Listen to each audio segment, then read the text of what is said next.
Alright, so this one's going to be a little different today. My audio setup for today's recording of Slay the Spire 2 ended up being corrupted, and I didn't realize it until it was too late, so now I'm doing this instead. I hope that you'll stick around and listen. I've got a couple thoughts. They're not very complicated ones.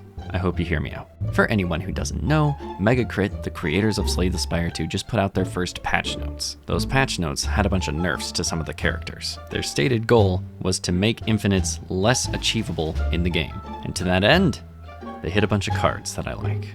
Unfortunately, how I feel about it and the overall health of the game are two different things, and so I need to separate those and try and understand what they're trying to do. For one thing, I agree with their goal. I think infinites should be harder to achieve. It just stinks that other people are so much better at the game than me that they can achieve them more consistently than I can, and it feels like I'm being punished for it. But here's the thing. It's not a punishment. I want the hard mode of this game to be hard. If I can achieve an infinite every time I boot up the game, I don't think I'll have the same love for this game in the long run as I do with the original Slay the Spire. So the question then becomes, can we hit infinites in Slay the Spire 2 without reducing the fun of playing those cards? One concrete example is Prepared. Prepared, as we understand it, has been removed from the game and has been replaced by a new skill called Prepare.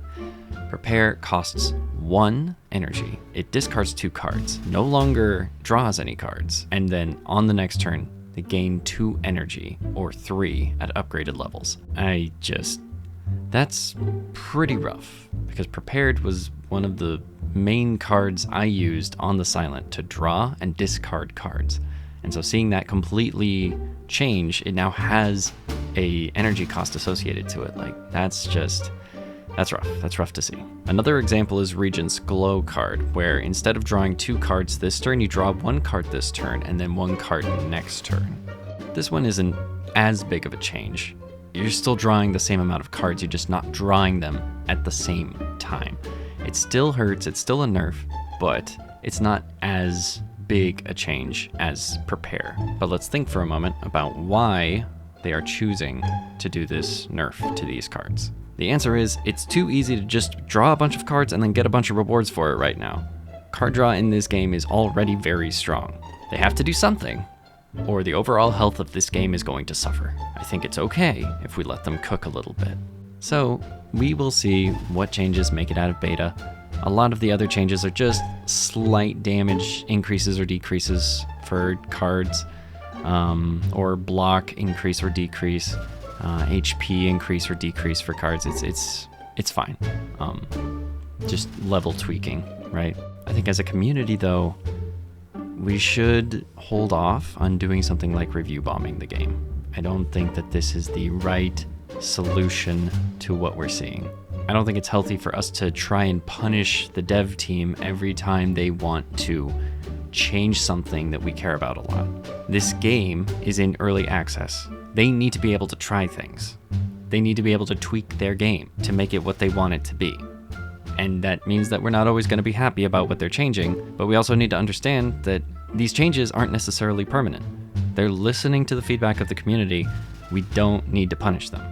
And my other major thought is that I am so glad and relieved that they are remaking the Doormaker. I crush that guy every single time. It feels like he's just a DPT check. Like, if I can do a bunch of damage, if I can ramp up, it's over. I've turn 1'd him multiple times. This is supposed to be the final boss of the game. I should not be able to beat him this easily, this often. So that's a huge relief.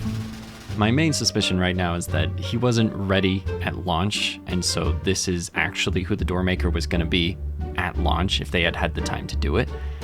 That's just a little conspiracy that I have. I don't have any evidence to base that on. It's a gut feeling. It felt like that particular guy was kind of they phoned it in. So I'm glad that we're going to actually get a full boss this time around. Last couple things I want to talk about are what I think happens if these nerfs went too far, and what I hope shows up in later patches. The really cool thing about having early access and having a beta branch of that early access is that if they over-nerf something, they can just change it back later. Maybe the community is right. Maybe some of these changes are a bit too far. If they are, I don't think that these are going to stay. But mistakes are not a waste of time if we learn something from it. So I think this is overall very healthy for the game, and we need to let them do this. And lastly, only a couple things that I've thought about.